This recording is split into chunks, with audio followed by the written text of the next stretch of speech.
Hello, Endeavor here. So tonight we're just going to have a kind of general live stream. It's not going to be very structured. We'll be discussing a variety of topics and I'll be answering questions. I'm here with one of my subscribers from Australia. How are you doing tonight, man? Hey, how you doing, guys? Builder Power here. Well, yeah. Yeah, go ahead. Go for it, man. Oh no, I was just going to say, we're going to probably start off by talking about Australia because I don't know too much about Australian politics. I know a bit about the country, but I guess I'll let you give the rundown. So how are things in Australia today? Left, as most places in the West. We have the typical problems that the West does. We have mainstream media basically controlling the narrative. There's very little voice of opposition. I don't think we're as totalitarian as maybe Canada or places like France and the UK are, and we're not as murderous as South Africa, but we still have these problems. I think what the main thing is with Australia is we've got such a small population. So if you think of, if there is such thing as a global conspiracy, we're not really big players in that game. Our main problem is that we have the region is dominated by Indian and Chinese trade. So most of our what could you say? Left-wingism is trying to appease these foreign powers to keep us economically relevant within the sphere. So that comes into like all these, you can't talk about race and all the usual leftist stuff. There is, since the 90s, there's been one particular senator by the name of Pauline Hanson. She's sort of the what would you say, canary in the coal mine. She brought all these things to the mainstream, saying things like Agenda 21, foreign aid, the UN basically replacement policy for Western countries. And she actually went to prison for a stint of 3 years. The people in Parliament actually, orchestrated to take her down. Obviously, people in Australia would have known about this. Pauline Hanson is an infamous figure in our politics. But she's recently got back into Parliament. She's been voted in again. And she's actually got now more backing and more senators behind her, and her party's actually growing. And I spoke to one of the candidates for my local district, and she's actually, I tried to bring it to her attention what's going on in Western Europe and the correlations that's happening in Australia. Basically, everything that's happening in the West is happening in Australia, except on a smaller scale. You could say a little bit slower, but it's sort of mimicking the trends. We have the same problems with population replacement, Sharia law, and all these sort of things. Yeah, and she was the leader of the One Australia Party, I believe. One Nation Party, yeah. Oh, One Nation. Yeah, yeah. And they were pretty popular about 2002 or so. They had a resurgence. When Pauline Hanson was imprisoned, obviously, I think from the period of might have been the early 2000s. Yeah, when people, I think what the thing about Pauline Hanson is she stood for her beliefs rather than just changing her tune when things got rough. She just said, "No, I'm going to cop it on the chin," and she went to jail for her beliefs. And there was a book that I think I was watching, Cultured Thug, and he was talking about, people actually gain respect when they sacrifice for their beliefs. It's the same reason that we see Christ as such a fundamental ideologue is he sacrificed himself for his beliefs. And that, people thought that, she's in prison, she'll give up the fight and all this sort of thing. She actually got more backing and made her more of a talking figure when she went to prison, because they thought that, well, this is what the common Australian is thinking, and does that make our views illegal? And there's sort of the silent majority is becoming more and more frustrated. I mean, I speak to my old man, and he says that, I just want someone out there that says it's okay to be white, and Pauline Hanson's the only person that's really doing that. The left goes crazy over that, but we don't, in my family, I mean, we're a suburban family, working class to middle class, and we don't buy it. We came here as a family in the late 1800s, early 1900s. We weren't the convicts that came here. We weren't the people that, so-called genocide against the Aborigines. We were just settlers, So I don't see how we can be blamed for the perpetual institutional racism of Australia. It doesn't make sense to us. And, at the end of the day, we have to fit the bill. So we're guilty and we have to pay recompense for it. We just don't buy that. Yeah, I get the sense from an outside, I get the sense that left-wing politics is very active and aggressive there. But I also get the sense that Australians are a lot more nationalistic, well, certainly than Canadians, but I think what makes us so unique is that the fact that we are so isolated from the rest of the Western world. We sort of just sit back. It's called we have a phrase here that's just she'll be right. It's like if you have a pop tire, right, and then you fix it with a puncture hole, and you say, oh, she'll be right, you can go another 100 miles. That's our sort of laid back attitude. I mean, if you see the portrayals of Australians in media, it's the surfer dude that's just no, laid back, sits on the beach all day, gets a tan, doesn't really have a care in the world. That's our sort of ethos, and it's sort of biting us in the bum. Because we just look at these things and think, oh, they'll pass. Even that people don't spend the time to look into these sort of things. We don't have right-wing footholds in academia to say that this is the current trend and this is what the rest of the world's doing. We just think that, oh, we're an island, so we don't have to care about the rest of the world. You know what I mean? That's our sort of, that's our attitude. Yeah, that's really interesting. The left-wing media here, I wouldn't say it's as aggressive as possibly Canada or other Western nations. It's got a stronger hold. There's no alternative. We don't have a Fox News. We don't have. I think there's a couple of shows on what we have is called Sky News. So that's a UK-owned company. We have a couple of Australian political shows, but they have such a small view base that it's negligible. So I think the reason that they're not so totalitarian is because they don't need to be. There's no competition. The only competition really are minor political parties such as Pauline Hanson's One Nation, and they do such a good job at ridiculing her and making her look like a moron that she had a famous quote. She was asked about what her views were on xenophobia and if she was xenophobic, and she just said, "Please explain." Like she didn't understand. So it's now just a catchphrase of Pauline One Hanson. It's a running joke that we just say, "Oh, Pauline Hanson, please explain," just to take the piss out of her.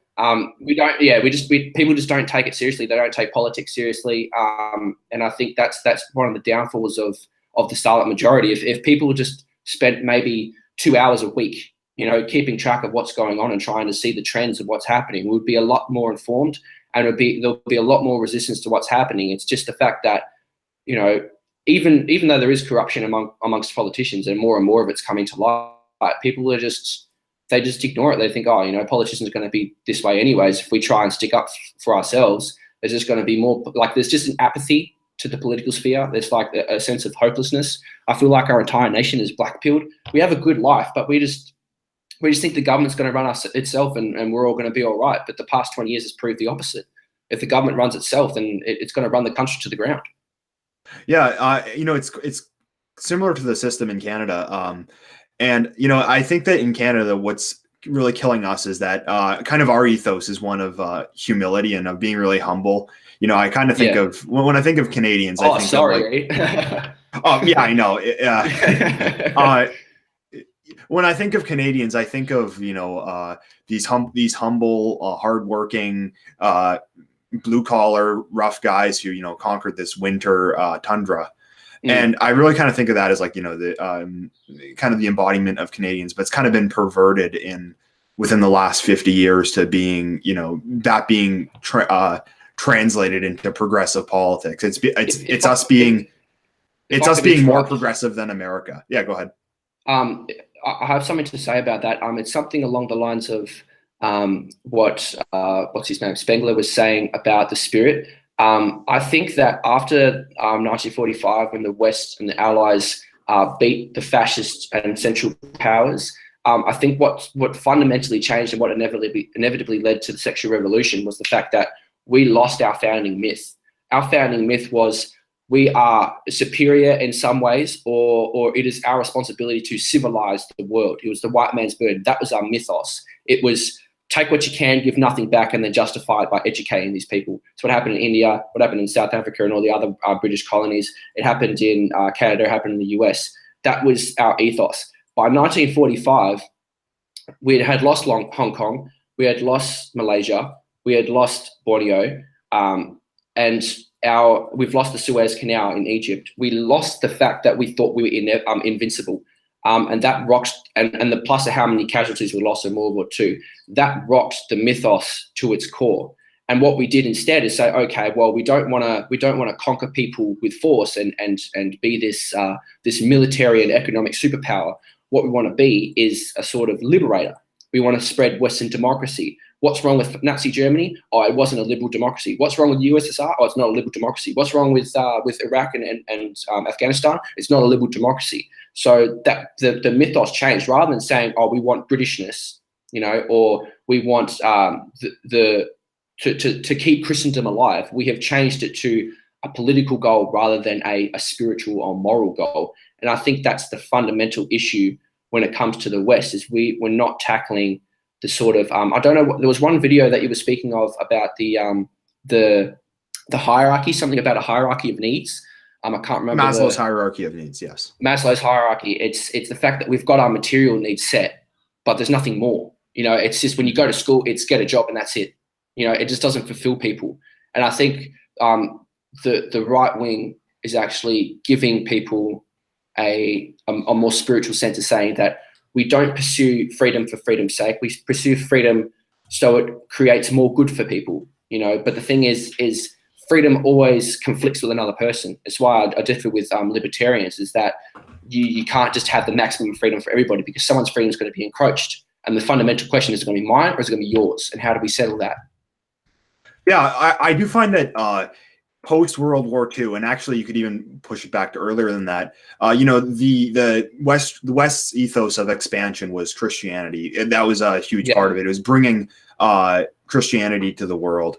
Well, it's been that way. It's been that way since the 300s. The 4th century, when they organized the Catholic Church, it was basically, we've got to spread Catholicism everywhere. You take Spain, Portugal, France, Germany, or like the whole Western Catholic Church was just, let's just spread it, and that's what the West basically, not the West, the left wing says, is that, oh, well, you're just imperialist, whether it's Christianity, whether it's liberal democracy, whether it's capitalism, you're just imperialist. And that goes to what Spengler was saying. It's the Faustian man that just wants to conquer. He can't help it. He just wants to do that.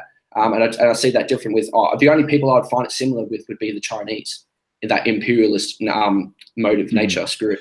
Yeah, because I find that now what's kind of replaced the purpose, it is, as you said, like spreading liberal democracy, which is a system that I'm very critical of for many reasons. And because I feel that with the British Empire, when they expanded into Canada, into America way back, and Australia too, it was an idea of like bringing Britain to the world. It was like that we had that Britain was this amazing civilization. It was wealthy. It was powerful. It was spiritually strong, and like the ethos was that we built something great, and now we have to bring that to the world. Like it was to add to that it's point something that we've lost, really. To add to that point as well, the thing that made Britain great, or the British Empire great, wasn't the fact that it had economic superiority. It wasn't the fact that it had material wealth, because the United States has more material wealth and a greater military than the British Empire could ever dream of.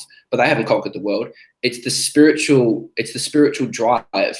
It's the sort of comfortability in knowing that there's something good that you're striving for that made that empire massive and made it last for such a long time. Yeah. Same with the Roman Empire. If you look at the Romans, it was the fact that they believed that Romanness was a good thing, But if you talk to anybody in the lay community, they just think that, oh, America's especially with the propaganda the left is pushing, oh, the West is no better than any other country.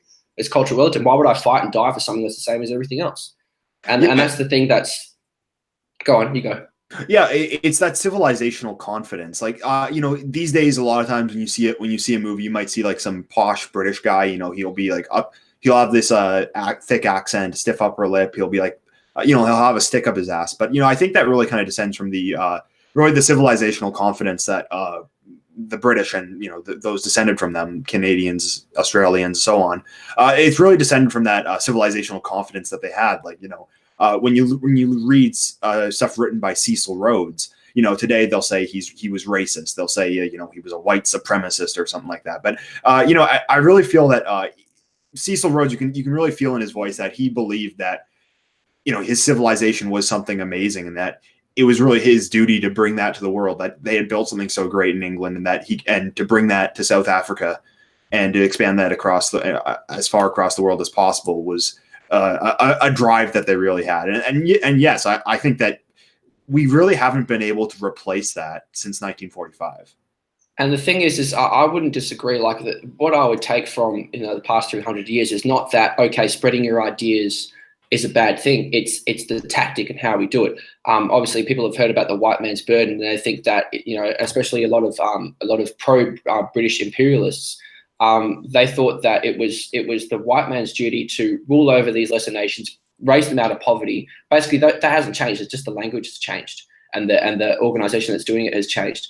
But I actually disagree with that wholeheartedly. I think that if people are to mimic Western civilization, they're at liberty to do so. But it's not our responsibility to look after these other ethnicities as children, which is what the left fundamentally does. It says that, oh, well, these are oppressed individuals. They don't have the intellectual capacity or the economic capacity to, create this own civilization, so we have to do it for them.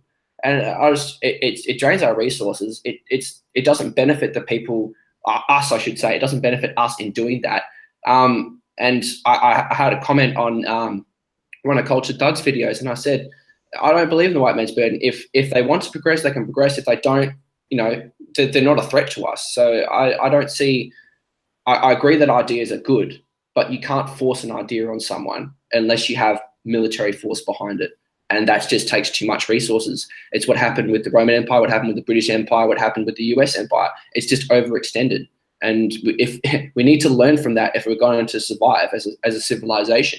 If we just follow everybody else's train, we're going to crash off the end of the cliff like everybody else. Yeah, and we also fall into the trap of universalism. And I think that today... Yes. I want to talk about that as well. Yeah, the biggest problem is that we have this idea that essentially everyone wants this egalitarian liberal system where like the United States or like the UK, and the reality is that they don't want that. Iraqis do not. And the fact that these countries weren't founded on these liberal democratic exactly. Like it was something that developed over it's something that developed over centuries and centuries and centuries. A lot of these people have not undergone that. Well, I would actually say it wasn't even centuries. I would say that it's a matter of decades. I would say it's a very recent thing that this whole liberal democracy came about. I mean, think about it in Australia in particular. Up until the 1970s, we had a white Australia policy.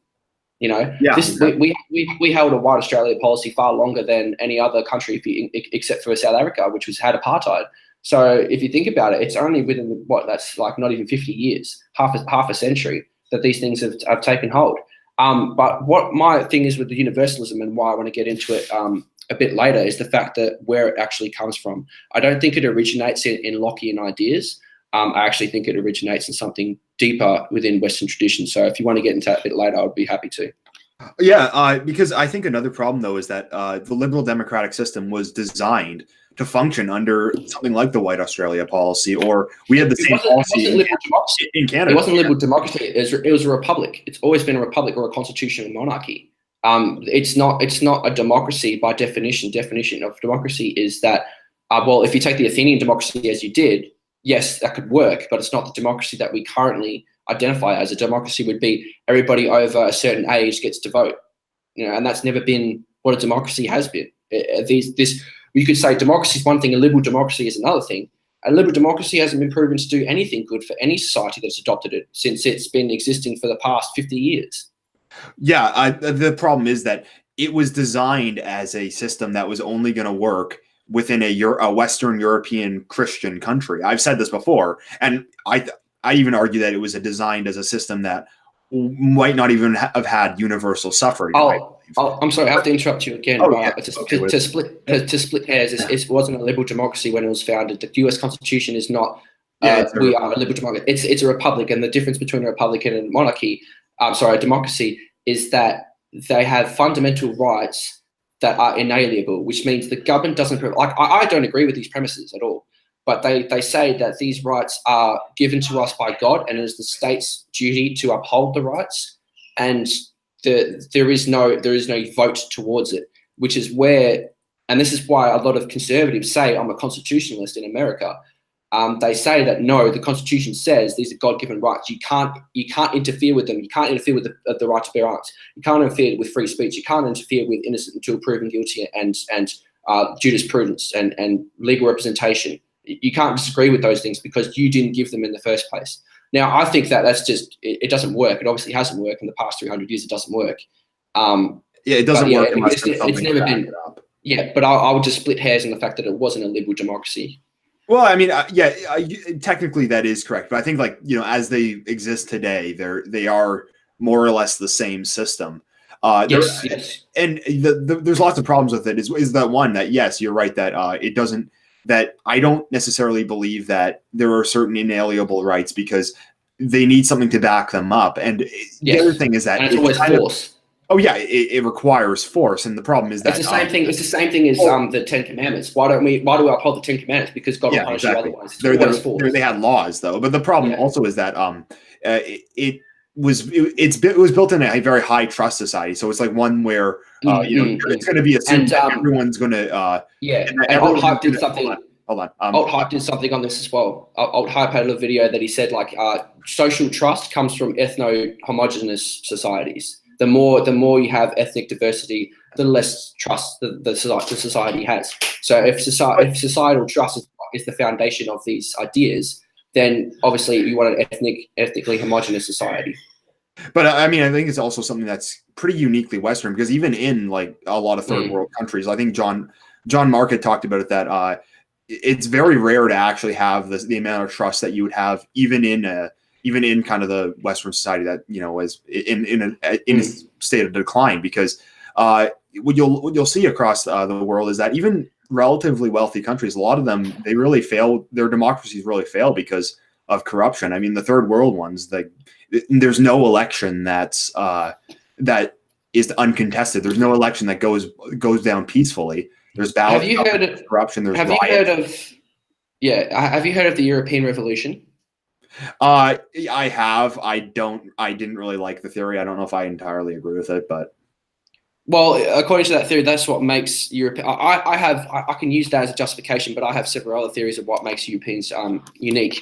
But the European Revolution, for those who haven't heard of it in the audience, basically comes down to in feudalism, there was basically a eugenics program on Europeans, that because the state was such a stable and broad-reaching apparatus, and it had so many capabilities in punishing criminals, and most of the time the criminal punishment was death, that it actually weaned out the what would you call it, the dissidents in the society. Yeah, the negative element in society was essentially exterminated, and that's why you see that white, I wouldn't say ethnically homogenous, but white societies have much lower crime rates and a lot higher levels of trust than if it was a ghetto, with any ethnicity. So that's something that's my problem with that theory is, though, like, what about the ones that had already reproduced by the time that they that they had committed the crime, and secondly, that at the time when the upper classes who were coming up with all the innovations, they obviously would have been punished legally a lot less often. I mean, that's my criticism of the I understand that. But obviously, it's not 100% effective, but it has created a significant change in the Western society. Obviously, we still have violent crime. Obviously, we still have, all these sort of elements, you could say, negative elements in our population, but to a much less degree than any other ethnicity in the world. So I'm not saying that it's solved our problem. I'm not saying it can solve our problem, but it's just something that people need to be educated on and have an awareness of, because it could be a changing factor to how we to progress in the future and how we can relate to other ethnicities. Yeah, I mean, because I think going back to the where we're coming from, it's that the liberal democracies, or the system that we have in place in Canada, America, UK, Australia, it was designed to work in a European Christian state. It was supposed to have it had fundamentally European propositions and presuppositions founded upon the fact that, like we say, that all men are equal. Well, that's something that only Western men can even dream of. And if anybody else from any other ethnicity or culture claims that, they're claiming it from a Western standpoint. They justify it with Western philosophers. So, not only that, but I mean, when you look at things like voter demographics, and I've talked about it quite often on my channel, it's like, if you look at things like what's it called, the voter patterns in the United States, you'll see like, by ethnic group, there'll be people voting. There'll be, for example, like the black community will vote like 90% for the Democrats. The white population in the United States will vote about 60% for the Republicans, and you just see that like it breaking down into these blocks. It's and the exact same. It's a system that was not designed for that, and it really has no way of dealing with it within its original purpose, because it's designed on the assumption that everyone is this interchangeable cog, and that that they'll follow the evidence, and that you just need to argue it out, and that they'll listen to free speech, and it just doesn't work like that. Yeah, there's a philosophical idea about you don't have to know how a bike works to ride a bike. You don't have to know the physics behind it, the mechanism behind it. But if the bike breaks, you do need to know these things. You do need to know how to address the issue. So what's happened is we've just picked up the bike and rode, and all of a sudden the bike's breaking down. We don't have a clue how to fix it. A better analogy would be a car. We've stolen a car. All of a sudden it's breaking down. What do we do with it? Do we hop onto another one, or do we try and fix this one? And we actually have to go back to the drawing board and look at the engineering and all the things that went into making this vehicle functional to keep the society going. I mean, it's the thing with the sort of laissez-faire, she'll be right attitude that we have in the West, that, things will just sort themselves out, that have neglected these fundamentals in our society. We just think that, oh, well, I've been told liberal democracy is great, so it's great, and that's just it. Conversation over. Yeah, that's actually a really good analogy. I agree with that quite a bit. I think that I think that one of the problems is that a lot of the ideas that it's really based on, because right now I'm reading a lot. I'm reading several Enlightenment philosophers right now. I read John Locke. I read John Stuart Mill. Yeah. I liked a bit of Locke. I didn't like Mill at all. But I think the problem is, like, I see it in writing that a lot of the false beliefs we have about the world, you can really see in a lot of the foundations of liberalism. And the problem is that we really have no way of addressing these problems. Like, for example, no one in the mainstream is talking about the problems of these voting blocks. No one's talking about the problems of lack of integration, and no one's talking about the fact that why is this not working the way it was intended to. And it's almost as if it's not even in our vocabulary to address that, because it is. It's not allowed. It's in our vocabulary. We've had these ideas for centuries. Yeah. Well, I mean, it's in our vocabulary. It's not accepted. It's not in the within the realm of. It's not in the Overton window of the people. It's not in the Overton window of discussion. Yeah, exactly. Yeah. The problem is that there's a lot of problems that aren't even in the Overton window that you can't even discuss a lot. Like, for example, I think that a lot of people have been making the point, people like Vincent James, or he's been saying that, like, come 2024 in the United States, the Republicans are not going to be able to win any more elections ever, because Texas, which is the second most populous state, has the second most electoral college votes. Texas is going to become a Democratic state due to immigration, and there's no way of addressing this.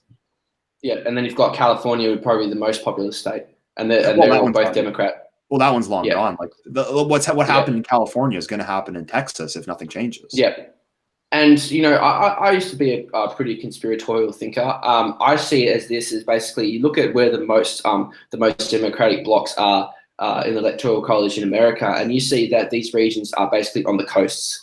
And if you believe in a conspiracy, and these states all decide to secede, then you've suddenly got a landlocked nation of Republicans. I mean, what are they going to do? They're going to be economically obsolete, and then they're just going to be slowly encroaching on the borders until they've eradicated the ideology. Will basically be like the proles in 1984. Just the nobodies. We'll continue having our own culture. We'll go to the pub and whatever. But when it comes to making political change or having autonomy or having agency, would be obsolete. I probably have to disagree, because I think in the modern economy, it wouldn't be as bad as it would have been in the past. But they wouldn't have any ports. No, the problem also is that there's no reason for Democrats and the left in general to just want out of the current system, because all they have to do is wait, and then they get the entire country, really. Because I agree with that. The same goes for Canada, and I'm sure Australia also. It's that it's a demographic game when you have this pattern that the right just hasn't been able to break. They haven't been able to change this pattern, and it's kind of just a waiting game unless you have some way of changing the system. And what it'll come down to is the silent majority. Well, the so-called silent majority, basically the white bloc of the population will either have two choices. It'll either sit down quietly, accept it, and slowly go extinct, or it'll be a civil war. That's the two options. I mean, you hear about these doomsday preppers. That's basically what they're doing. They're waiting for the inevitable. It's just a matter of time.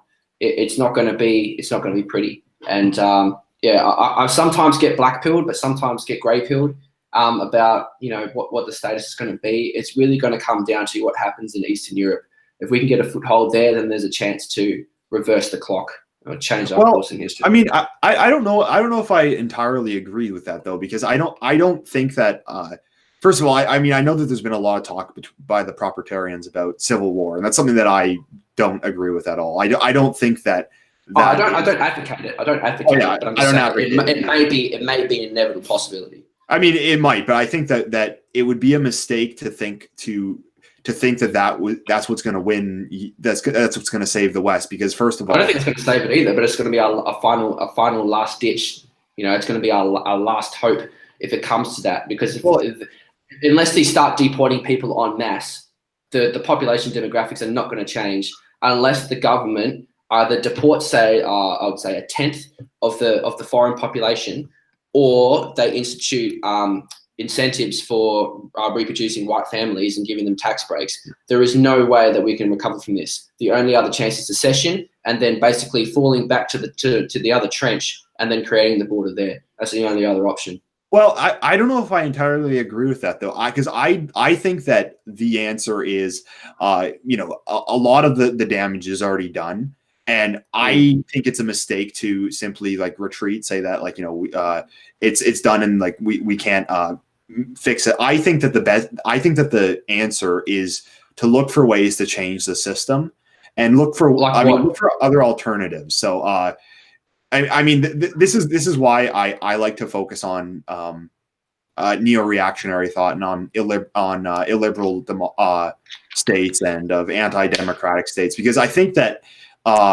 Which is why I brought up Eastern Europe, because that's exactly what's happening. Well, yeah, exactly. I think that if there were a way to change the system, I have to think that there is ways that we can I guess you could say save the West, that you could prevent I think you could prevent a disaster, but I think that it's a mistake to simply say that the only way out of it is civil war, because I don't think that. I think if you get into that mindset, you're not. You're leading yourself down a path that you're not going to win. Yeah, because I get where you're overthrow. I get where you're coming from. Because it's sort of like a fatalistic, view, and it changes your outlook on life, that you think that the war's coming any day. I understand where you're coming from. But I'm just saying that if it's like a warning sign, if you do not change this course today, really, it should have happened 2 decades ago. If you do not change this path, then it's the end, And I'm just saying that most people, especially in America, aren't going to roll over and take it. Probably in Australia we will, because we don't have any arms. But in America, they're definitely going to put up a fight. But it's just buckle down until the storm goes over. Yeah, well, I think that the answer is to the problem, because the problem is it's that the left controls all the institutions, and exactly. The answer is to kind of have an institutional foothold in some way, shape, or form. I think that the best thing to do at this point would be having interest groups, so having advocacy organizations and looking into those, because it's obviously not going to be solved through the democratic system, but I also think that it's also not going to be solved through a civil war, and because if there was nothing, if there's no infrastructure and there's no there's no like organization, then there's no chance of resisting the powers that be, because they have all the legitimacy. Yeah, on that note of interest groups, it's an interesting thing. There's been a resurgence in third position thinking in Italy, and they actually what their main tactic is just local action. It's organizing people, unemployed, people that have drug problems, all these sort of what the West would call degenerates. They organize these people, they straighten them out, chuck them through a boot camp. They bring it back and they serve the community. They do fundraising events, they do volunteer work, they go to homeless shelters, they gather clothing, and they create these safe houses for youth that have been made homeless or have abusive parents. What they're doing is they say, stuff the government, we don't care about the government. They're not going to do anything. If we wait for the government, then things are just going to rot underneath us. So they've taken their ideology and just implemented it straight onto the streets. They bypass everything. I mean, there's a couple of them. So there's some media backlash, but inevitably, when you have people in that community seeing the good that this community is doing, they're not going to stand up against it, and neither will the police, because the police lives in these communities. So I think it's this, as you're saying, it's interest groups, but to go to a step further, it's just local action. If you have your own beliefs and say that we don't believe in liberal democracy, and then you actually live out your beliefs, as Jordan Peterson says, it's like you've got to live out your beliefs. You've got to follow what you think is true. It's the same as Christ said, I'm the way and the truth of life. And then he commanded you to pick up the cross and follow him.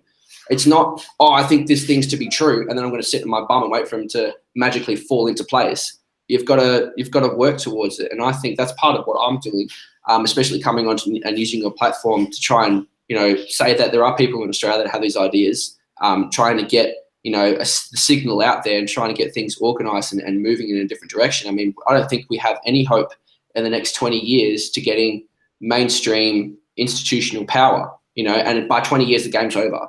So we need to have something different happen. It needs to be on a smaller scale that's not legal.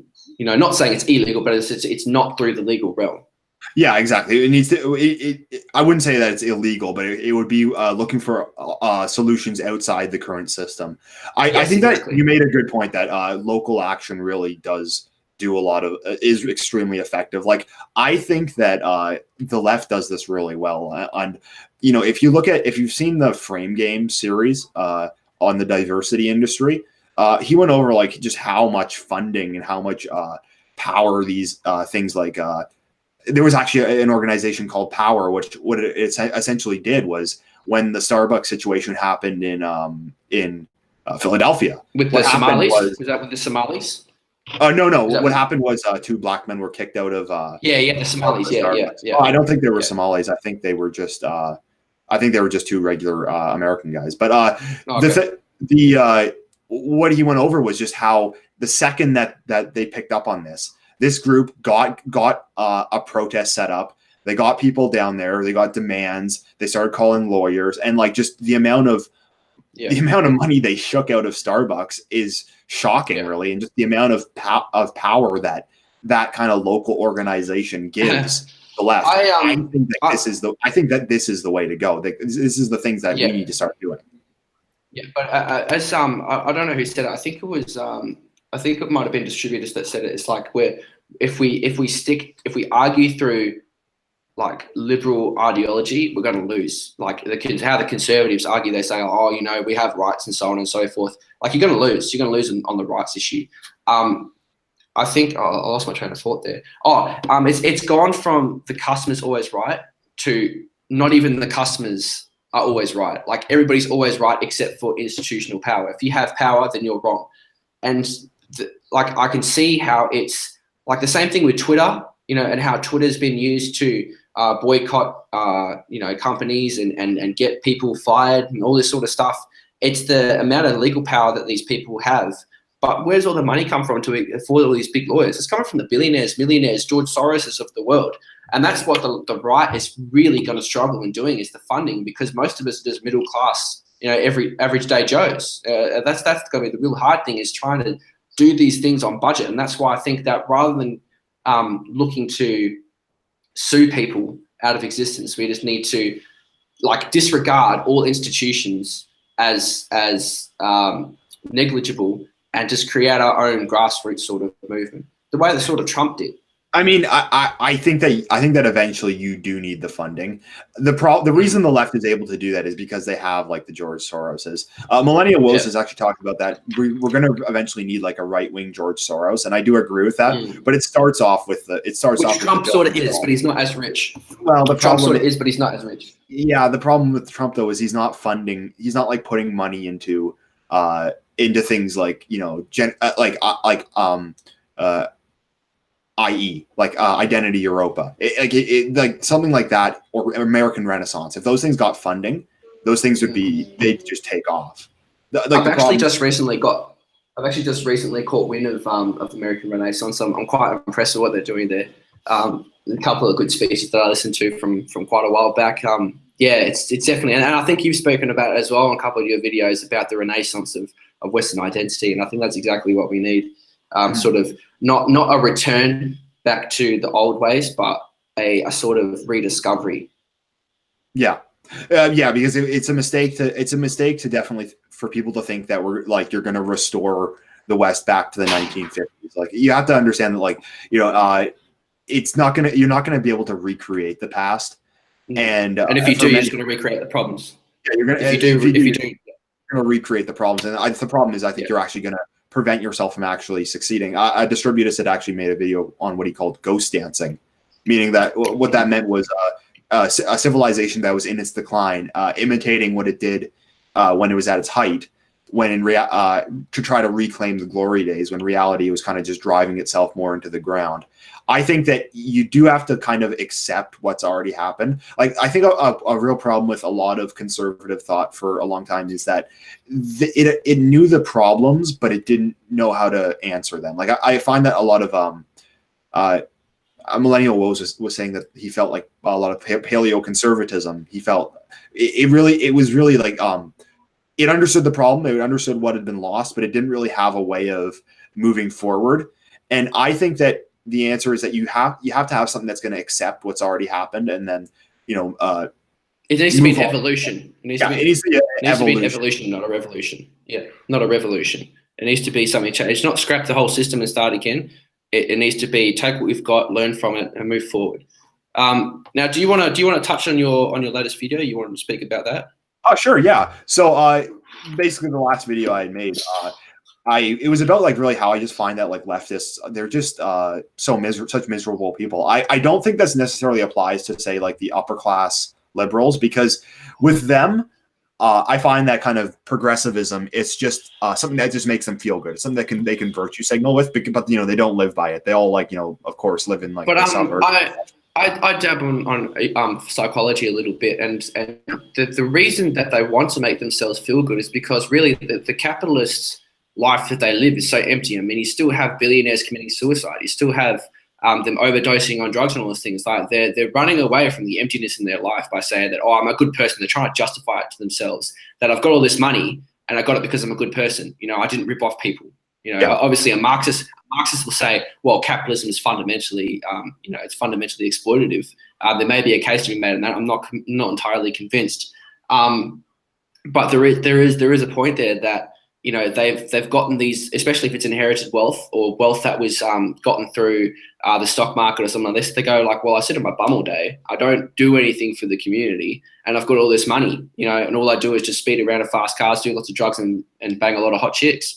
It's a very empty life. I mean, that I used to think that that's what meant success. You see it in the movies, and you think that you're going to be the alpha dog and all this sort of stuff, and it's just it's meaningless. I mean, I had a relationship. It goes back to Maslow's hierarchy of needs. Like exactly. they're looking for a way to kind of fulfill the Maslow's hierarchy of needs, kind of the upper class liberals, and this is one of the problems. This is why they fund all these like social justice initiatives. Like for them, they have the material wealth, so they want to move on to something bigger. And then their kind of way is through progressive politics. I find though that with the people like around my age, like people in their 20s who are leftists, they just seem outright miserable. Like I follow a few of them on Twitter. I interact with a lot of them. I mean, I distance myself from them as much as possible because I had enough of them from the ages of 14 to 16. I had enough then.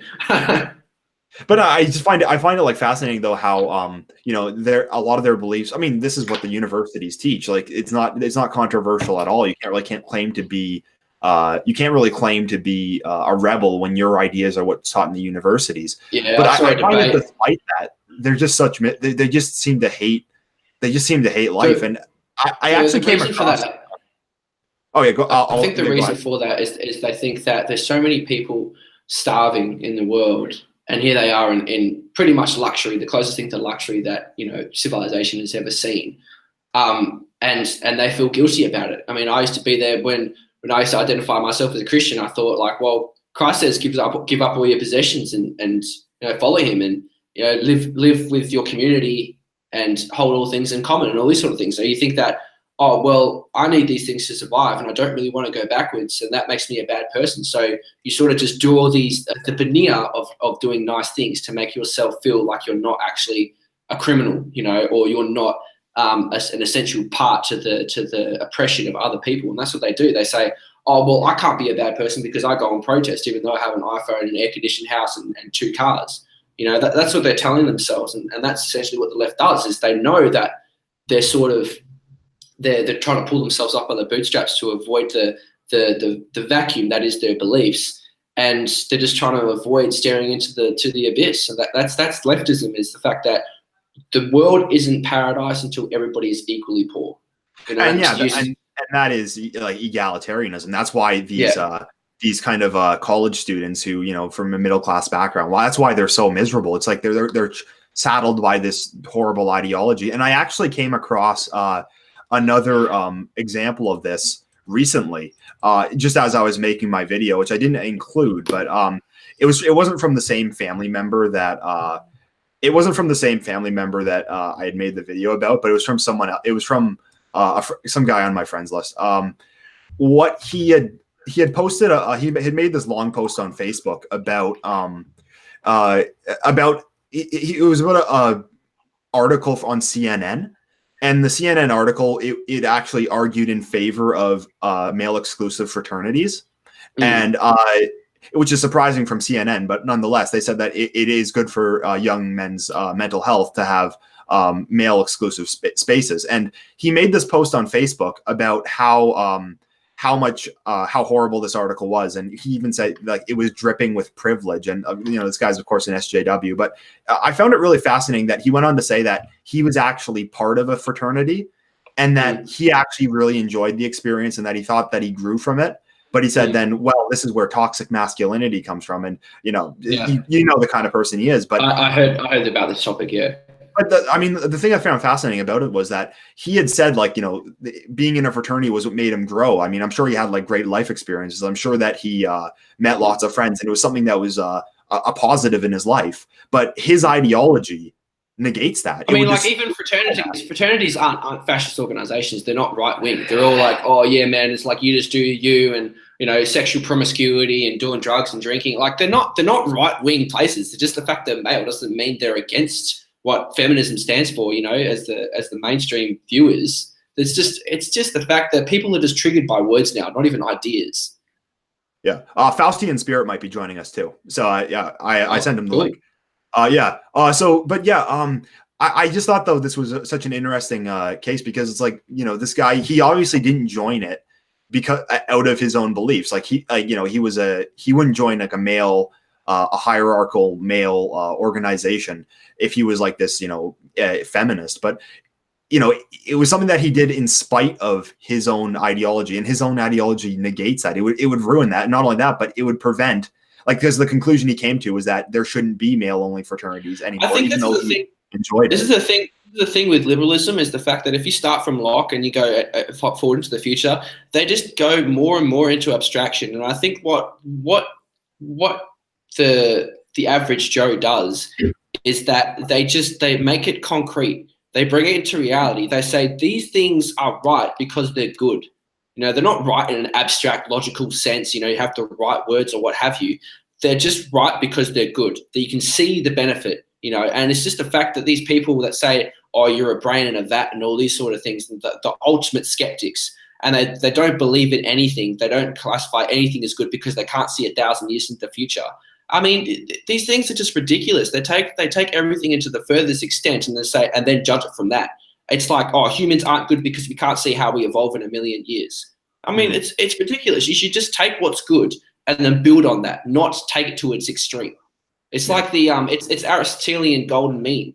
You know, it's not saying that, oh, bravery is good all the time. It's bravery at the right times. You know, it's things like that. They just take things into, and it's the same thing with. That's why you get the spurgy libertarians. You know, and the people always call them autistic and stuff. It's because they take a concept and then take it to its extreme and say, well, because the extreme is bad, this concept is bad. It's ridiculous.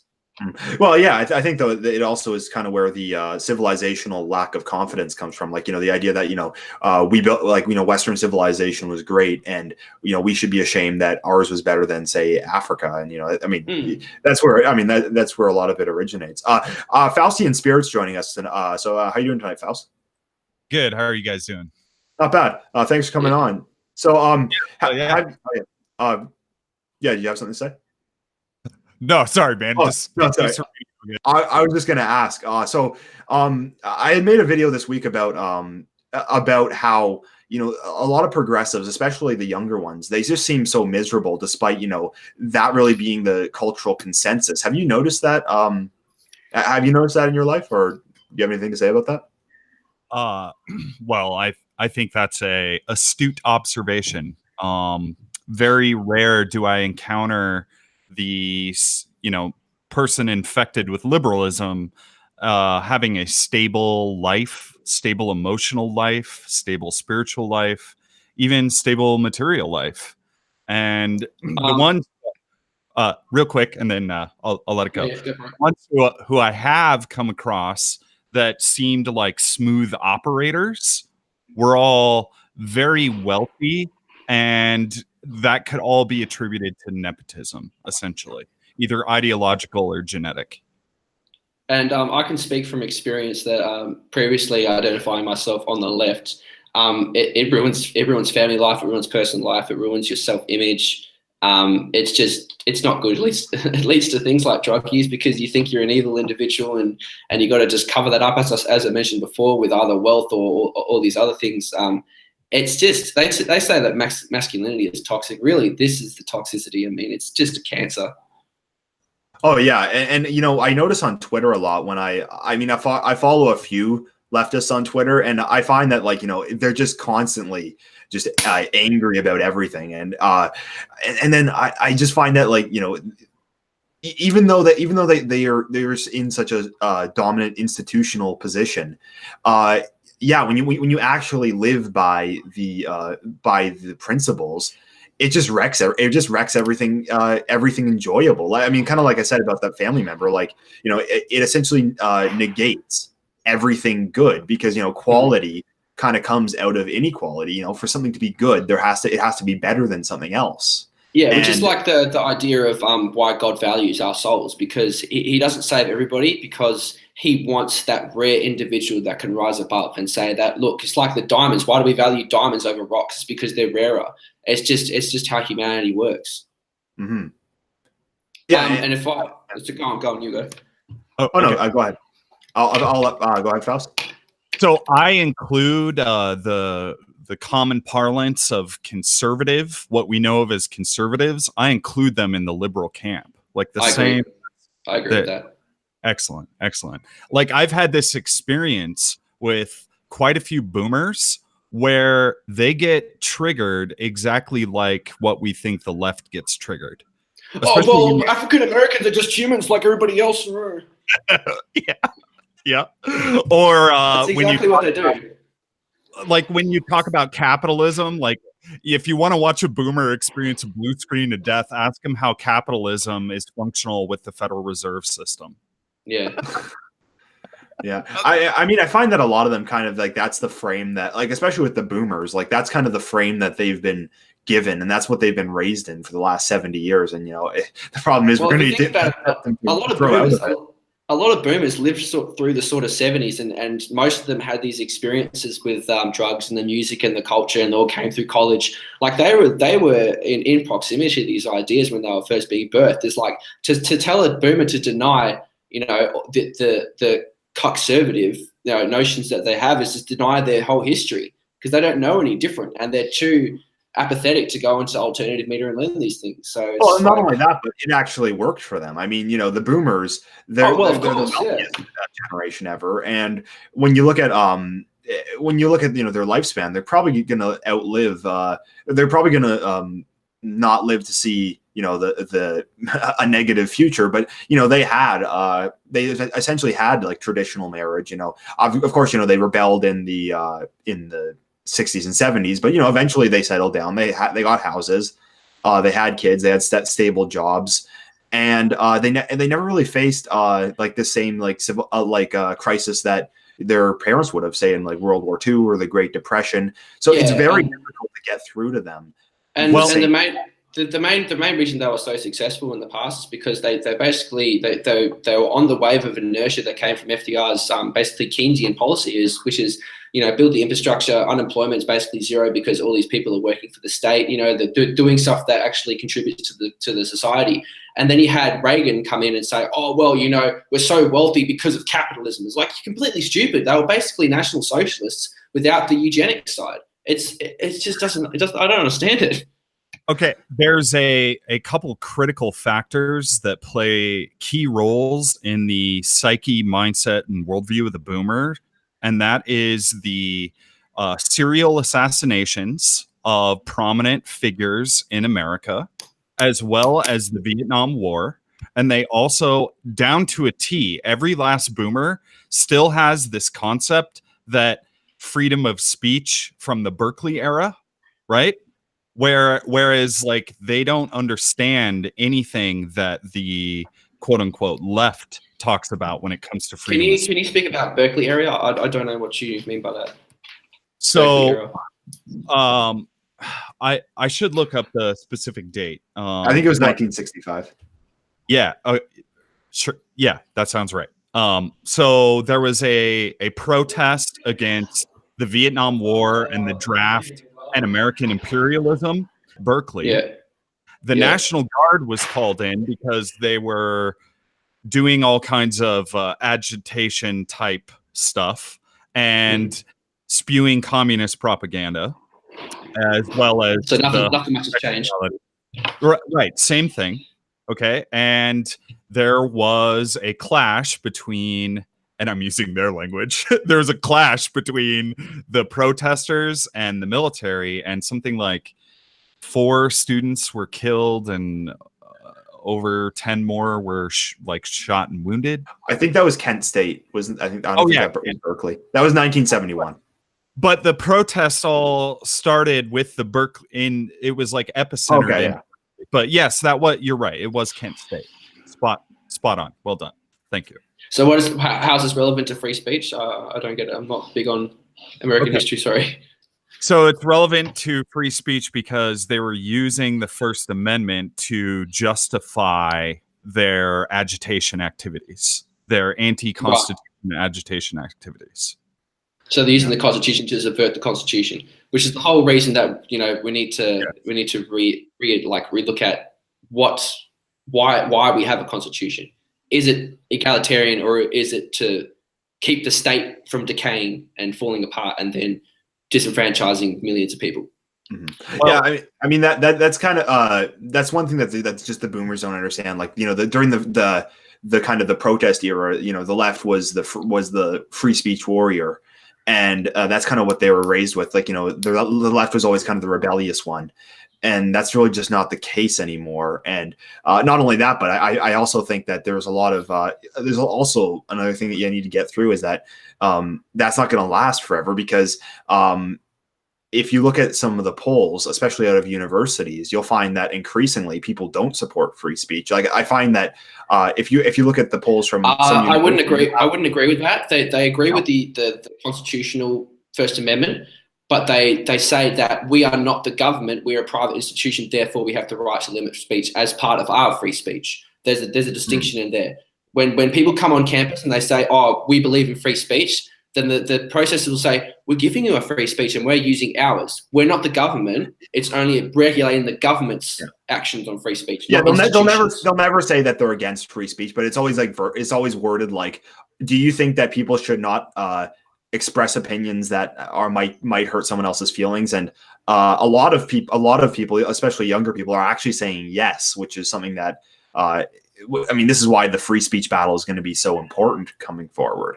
And this comes down to basically either libertarianism or liberalism. It's the non-aggression principle. So basically, if you obviously you guys have heard the NAP, so they're saying that your words are causing me mental discomfort, which is harming my psyche, my how I can perform in academia, which is going to affect my career, which is going to affect my money and my children. So by you causing me stress, essentially, you're acting with aggression. So logically, that follows in my view. The question is then, okay, so who has the greater amount of rights? The one who's being stressed or the one who's speaking the truth? And that's the thing that liberalism can't address. Yeah, and I think when push comes to shove, it's the one with the more rights is going to be the one with the institutional backing, and that's no, it's the one with more power. It's the one with more power because we're just talking about the one with more power, the one that's backed by the institutions, and that's not us. Hence my username and my picture. It's all about power. I agree with Spencer. So it's about power. I have a question for both of you. Yeah, go for it. What greater demonstration of power is there than drafting the citizens of a nation and sending them to war, all on the behest of foreign interests? Like, well, not even foreign interests, but individual wealthy interests. Let's be careful here. Let's avoid a certain question. But specifically the concept of a draft, right? Yeah. Like in ye olden days, in pre-industrial times, pre-gunpowder times even, there was a concept of a draft called by a wide variety of names, but essentially mandating young males to serve in the military. And like the relationship to the like controlled opposition versus warfare architects, like it's time and time again the same thing. Like look at Vietnam. It's a perfect example. And the boomers I can answer that. Mm-hmm. I can answer that in a sort of scenic route way. If you look at the fundamentals of what it is to draft someone, you're either coercing them or paying them to fight for you. So there's three different two or three different types of people that do this. Right? One is mercenaries or assassins. One is soldiers, and others are just like tribal warriors. So what the difference is between these is how much they're spiritually aligned with the cause that they're fighting for. So if you go into mercenaries, it's just like what Machiavelli talks about. If you go into mercenaries and you're getting some foreign person to fight your own war, they're only going to be as effective as much as you're paying them. They're only going to be materially motivated. If you have a soldier, they're aligned to the flag. They're aligned to a certain faction within the greater civilization. And if you have a warrior, they're fighting for their very survival. They feel like their lifestyle is threatened and their family is threatened, which is where you see the difference between World War I and II, and then you see the difference in Vietnam, which would be more the soldier. And then you see the difference in the Afghani and Iraqi wars, which are basically mercenaries. They all know they're there for oil, but in the soldiers in Vietnam, that we're fighting against communism. And then you have the soldiers in World War II, they're saying we're fighting for the very existence of Western civilization. So those would be the differences, I would say. Yeah. I don't know if that addressed your question. I could make some fairly compelling arguments for control over the golden triangle and access points into it, as well as leveraging power through golden triangle. Is that basically the Levant?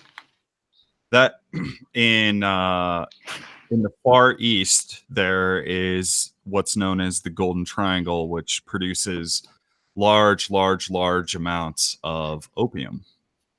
Massive. Oh, I see. Yes. I know what you're talking about. Yeah. Same with Afghanistan. Yeah, Afghanistan. Yeah. And I think if we just let Endeavour answer your question as well before we go on to a new topic. Well, I wanted to tie it back to kind of the concept of like boomers and cultural epochs and like generational divide, so to speak. You know, like right now, I don't know how it is for your guys's history. Like, I don't know about Australia or Canada's relationship to the draft, but in the United States, like we experienced multiple painful drafts after the Federal Reserve was established. And in the midst of those drafts to go kill and die for foreigners, our economies were getting gutted and the degeneracy, Weimar style behavior started encroaching everywhere at a rapid pace. If you look at the history of Federal Reserves, it all starts in Napoleon's era. The 7-Year War was basically where it started, and it's now culminated into the wars that we have against Syria, Libya. I think that the fundamental thing to get through to the boomers, though, is that I guess America and Canada, as it was throughout their lifetime, it's not really the same, and it's not going to be the same. The idea that the confidence that they would have felt like in their childhood during the 50s or maybe even the 1980s, like that's not something that future generations will have. And not only that, but like really what worked for them is not going to work going forward. Like there's no way. Like one problem is that you'll hear the boomers if you bring up like, I don't know, like cultural Marxism or all this like insane ideology. They'll say, well, it's political correctness gone mad, and those snowflakes will learn when reality hits them, and it just doesn't work like that. Yeah, it's the pot calling the kettle black. But if I could address some criticism to what you just said, I don't think it's fractional reserve banking in and of itself.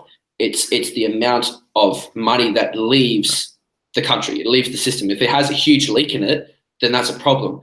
But if you look at FDR's time, where he had huge amounts of spending from the fractional reserve, or from the Federal Reserve, I should say, into the country, they experienced growth, they experienced employment, they had a good state of life. I mean, you had the 1950s as a result of that, and basically that's make America great again. That's their ideal. 1950s, everybody has a car, everybody has a house, this sort of thing, and then towards that to the 80s, that continued that trend. It's not that the Federal Reserve is inherently bad; it's how it's being managed. And if the alternative is to go to either cryptocurrency or the gold standard, none of those are proven, systems to be able to fund what we have. It's impossible in my idea. Well, I don't understand how changing out the management of the system that was designed, like the very same people who solve or created the problem cannot fucking solve it. Right, like they're going to keep. Well, okay.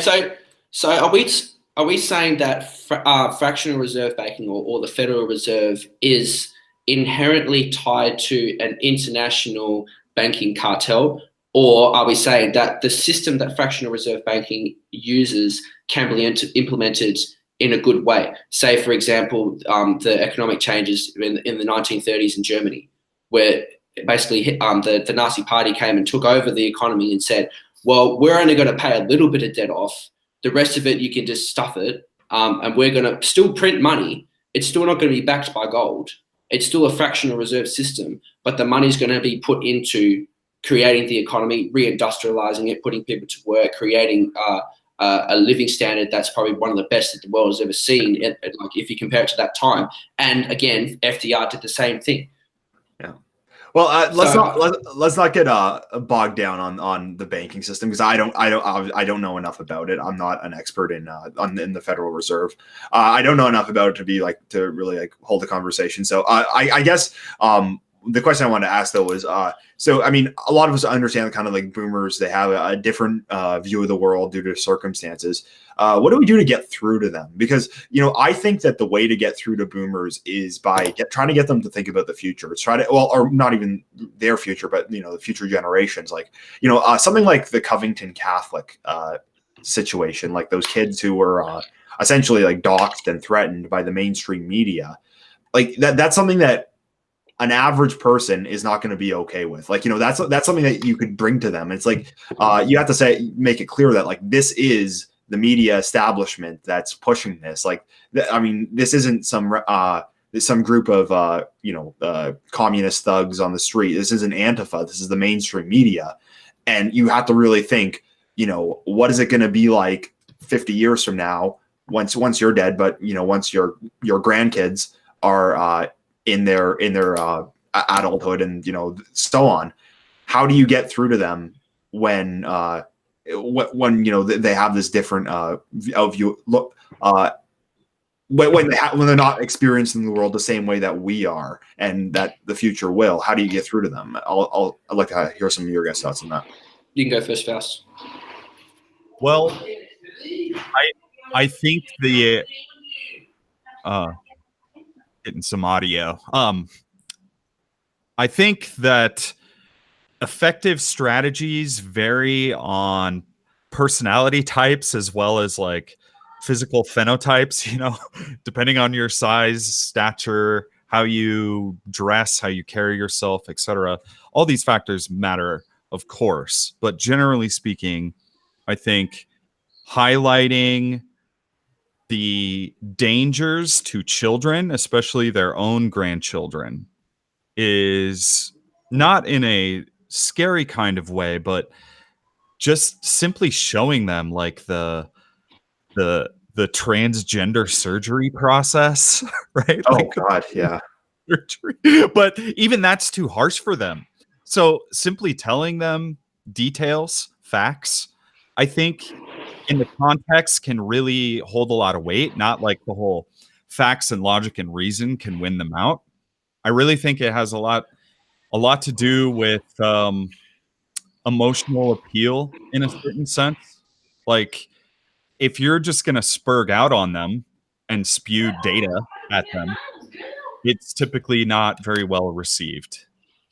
Is what I've experienced. Yeah, I mean, because like one thing you could bring to them, yeah, like you said, like this whole transgender thing. So like that, they're going full on for the sexualization of children, and like that's something that the average person is not okay with. And the problem is that like people are kind of conditioned and also intimidated into silence for many reasons, and like because getting the boomers on our side is it's something that we're gonna need, because they have credibility. Not only do they have credibility, but they also have money that we're gonna need, because if you're actually gonna have like institutional strength and you're actually gonna build organization, you're gonna need money, because the left has their George Soros. The left has all these wealthy upper class liberals donating to the SPLC. And that's really something that we're going to need from them. And I think the best way is to appeal to the future.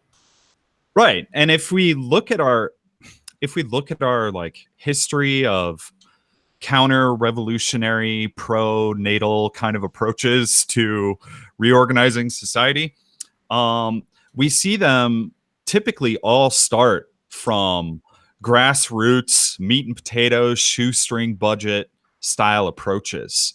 And in this day and age with the internet, there's an extra factor that previous generations did not have to contend with.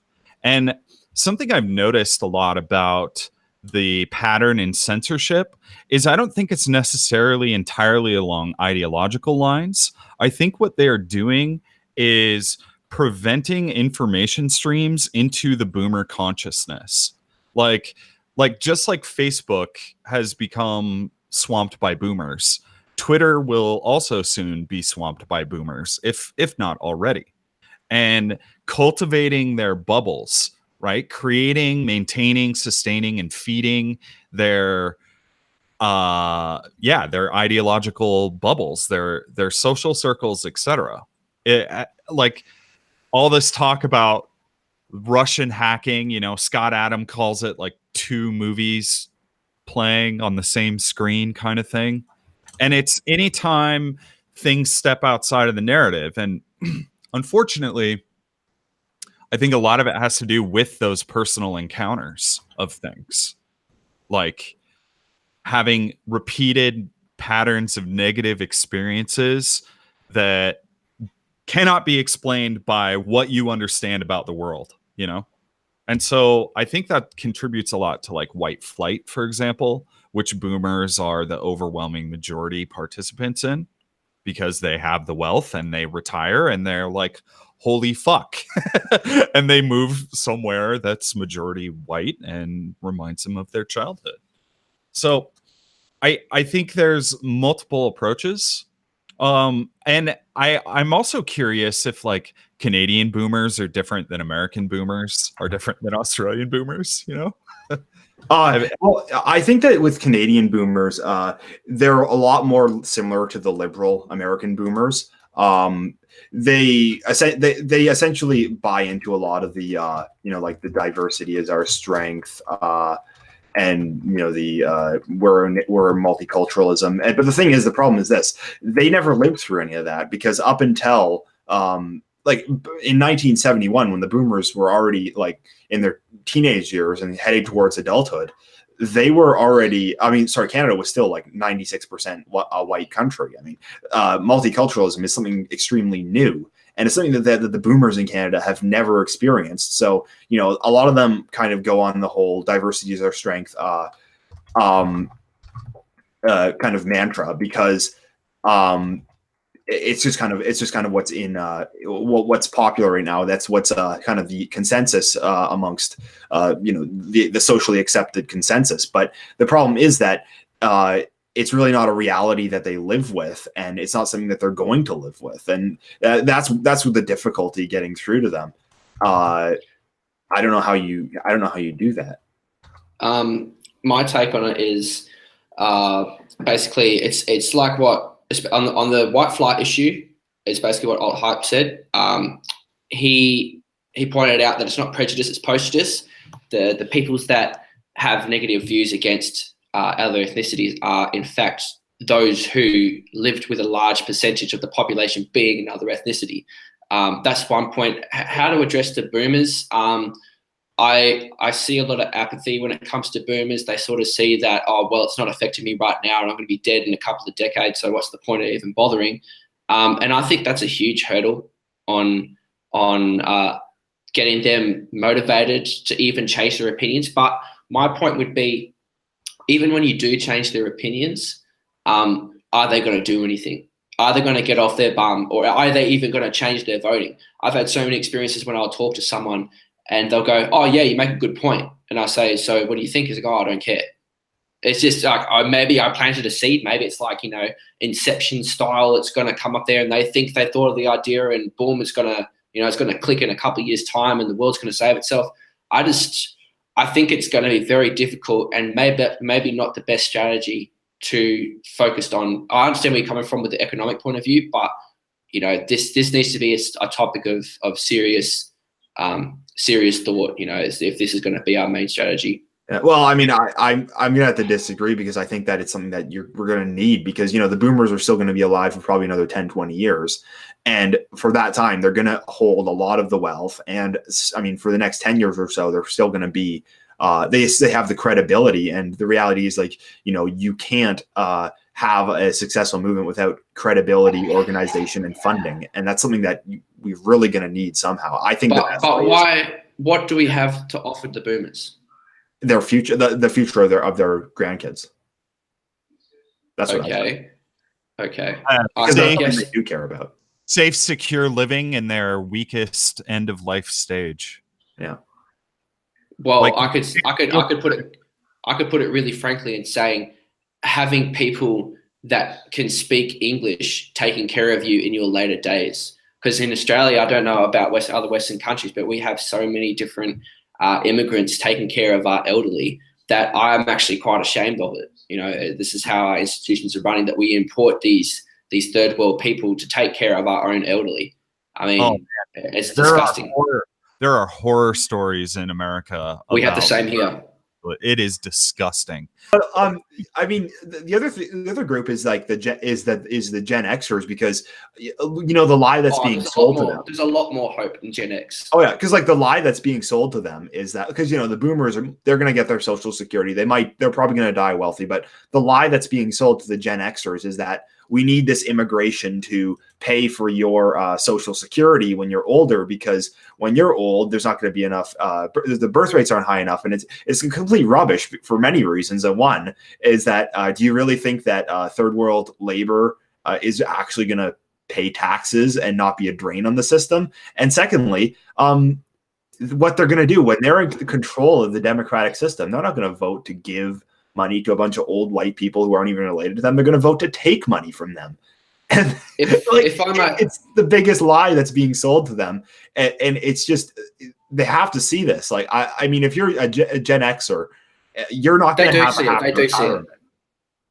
I would say that rather than focusing on boomers or Gen Xers, I think what our main strategy has to be is what we're doing right now is creating platforms and frequencies and broadcasts that actually they advertise a different idea. Alternative media is and will be what saves our civilization, because the mainstream media, you're going to spend decades trying to drain the swamp. It's not going to happen.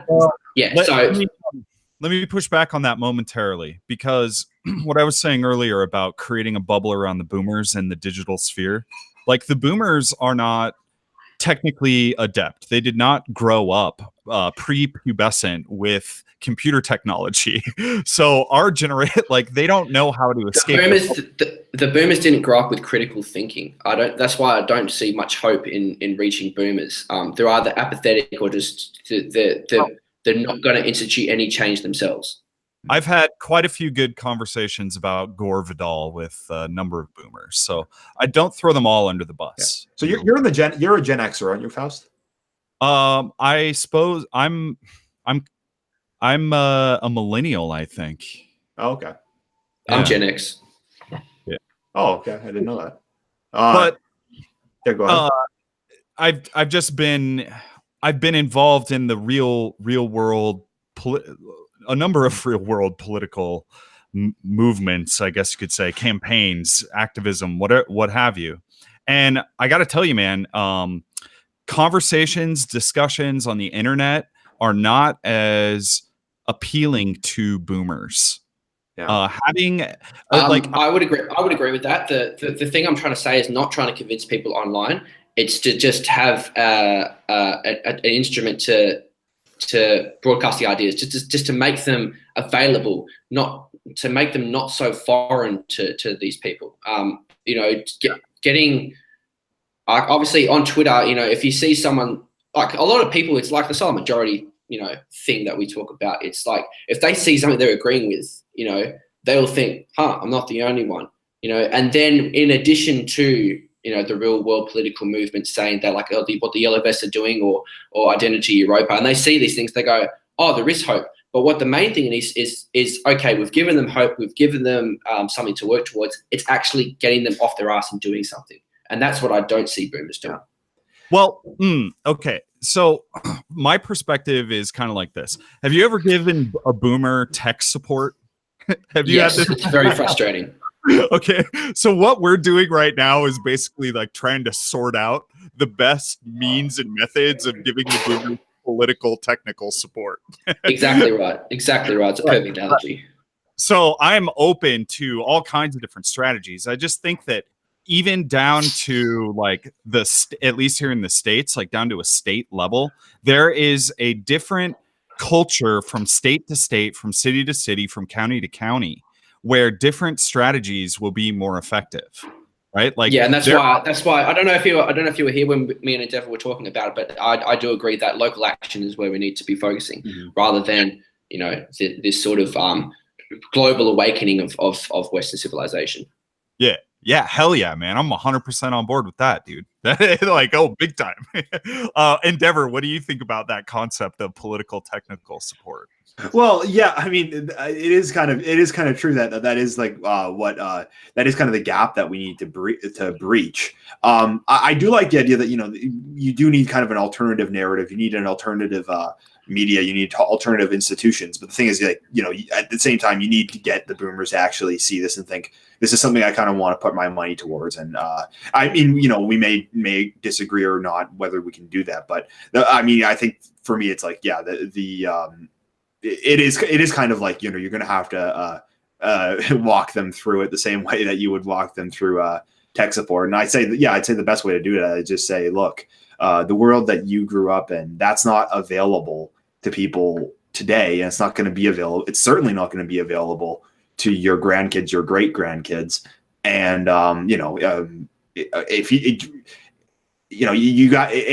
they're looking to get involved politically like they did in their youth, I guess, and hopefully not in the same direction, but it's like, look, if you actually don't want your kids, if you don't want things like Covington Catholic to happen in the future, if you don't want, you know, your kids being this like hated minority, if you don't want, you know, this being taught in the schools, if you don't want this being the media, if you don't want this as you know, the future of your nation and your civilization, you know, what you grew up in, that's not going to cut it going forward. And you're going to need to support something different for it to pass on. And in saying that, I'm sorry if I can just cut you off. Rather than just having something that's purely political in a local strategy, it's just getting involved in community things like playing sports, or like personally, I play darts, and there's a lot of boomers in there. And it's not just going up there and say, "Oh, you're a boomer," you know, I want to talk to you about politics. So obviously not, but it's building a reputation, as you said, like your stature, you know, well dressing and being polite and gaining that respect from that community, and then saying, hey, what do you think about this? What do you think about that? You know, what do you think about Trump? And what do you think about what's happening in Eastern Europe? And what do you think about what's happening with, you know, all these, what we have in Melbourne, which is Victoria's eastern states of Australia. We have these huge rampages of violent Somali gangs who are so-called immigrating or refugees from the wars in Somalia, and they come and just create chaos in the cities. So just gaining a reputation in these sort of communities, like going to a cricket club. Obviously, you guys don't play cricket, but, you know, just doing something that, you know, there's going to be a mix of generations, and then just being a part of that community or that club, and then introducing those ideas. Yeah. Yeah. Go ahead, Faust. Okay. That's a great point, Will to Power. And I've thought about this a lot, and I do think it transcends. You're absolutely right. It transcends the political sphere. Absolutely. One could say even that the political sphere isn't even the most important one to the average person. So from my experience in like interacting with the public, acquiring fundraising, getting votes, signatures, what have you, there's like kind of a 5-step program where it's quite simple. You smile, introduce yourself, handshake, demonstrate competency, provide value, rinse and repeat. That's a sales pitch. I've worked in sales. It's the exact same thing. What we say is you have an icebreaker. So basically, you make a joke, you try and make common ground.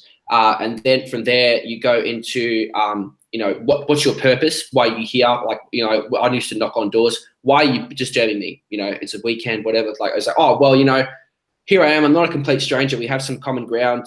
This is why I'm here today. And this is why it's important that you listen to me, and this is why what I'm presenting to you can solve the problem. Yeah. So it's like you said, it's a 5-step program. Yeah, I find that I experience this a lot. Like, for example, a lot of my buddies, like, who are not really political at all, if I sit them down and have a few drinks, you know, they're not going to, like, you know, I mean, I'm not going to be like so detailed. I'm not going to like go over like NRX with them or anything like that. But I mean, they will agree that saying like, you know, our neighbor, you know, the neighborhood down the street turning majority Muslim kind of sucks, and we don't want that. I mean, they get that kind of stuff. I mean, I guess with me, the problem is that I don't really know. I don't really have any outlets to get through to kind of that demographic. But you know, I do find that kind of the public sphere is something that is really neglected these days, because you know, there is just such atomization, and, you know, where you can actually find community, it works magic. And, you know, not even only for political reasons, but just for cultural ones too. I mean, it's like the fraternity thing that we spoke about. It's exactly the exact same thing. It's finding community. It's exactly that. And it's something that is neglected. And something that I mean, I think that is the best way to reach. And I think it's on purpose. And I mean, obviously, Faust is going to agree with this. It's on purpose to atomize us, to make us less powerful, less organized, for obvious reasons.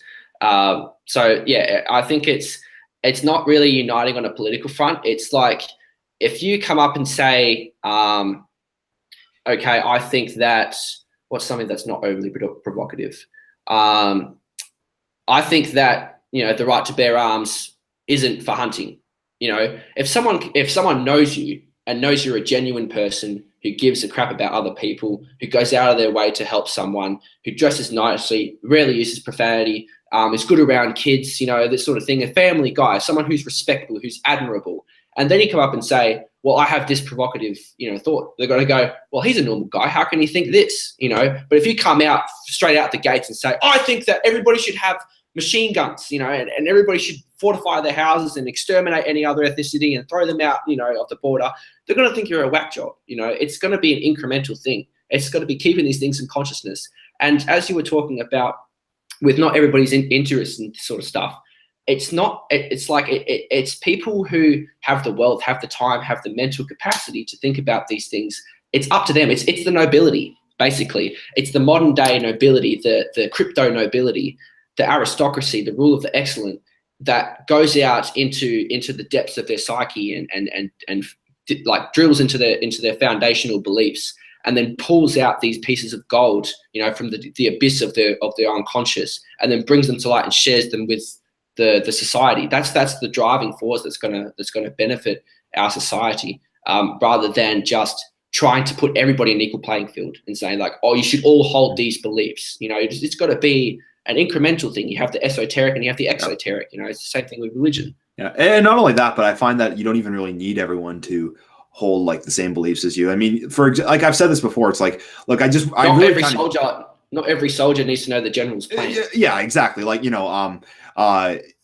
you basically just need people to agree with a few premises. Like, if they're politically active, you pretty much just need to get them to agree with the premise that, look, our Western civilization is under threat, and that things need to change in order to preserve it and to maintain a good exactly for the future. And this was the conversation that we had on Twitter. There was something similar to this as well. I was trying to get across is you need to create demand for something. If boomers think that everything's okay, I'm going to retire, I'm going to live in an ethnically homogenous society, my grandkids are going to come and visit me, I'm going to be taken care of when they're older, they don't care. But if you create demand and say, well, no, if this keeps on going, you're going to have all these things happening within, like, behind the curtains in aged care. Don't you care about this? You've created demand. Then you offer a solution. Mm-hmm. It's like the what is it? It's the Hegelian dialectic. You have thesis and then antithesis and then synthesis. That's what you got to do. But not everybody knows what the antithesis is. You have to create that and say, well, this is the thing that you don't want. So how about we come to some sort of agreement? Yeah. Well, I think this has been a great conversation. We'll probably end it shortly, but if you guys have any last thoughts about anything we talked about tonight, you want to go first, Faust? Yeah, it always great to speak with you, Endeavor, and nice to meet you as well, Will to Power. I'm always down to talk about the banks, man. Oh, don't get into it, man. Yeah, banking slave colonies unite. Yeah, just I like the concept of like kind of digital space being where we cultivate ideas that we can spread into the physical world. And that does involve like engagement, So there is a certain amount of, I guess one could say there is a certain amount of courage in demonstrating to others that you are willing to genuinely speak about taboo subjects.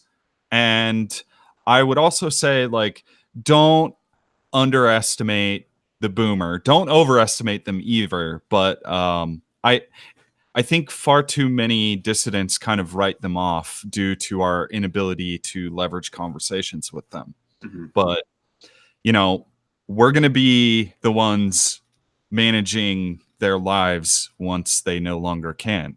And I think that showing content of character, you know, that sense of like honor, nobility, following through with your word, like these immaterial things are going to matter a hell of a lot more as time goes on, especially as currencies get devalued.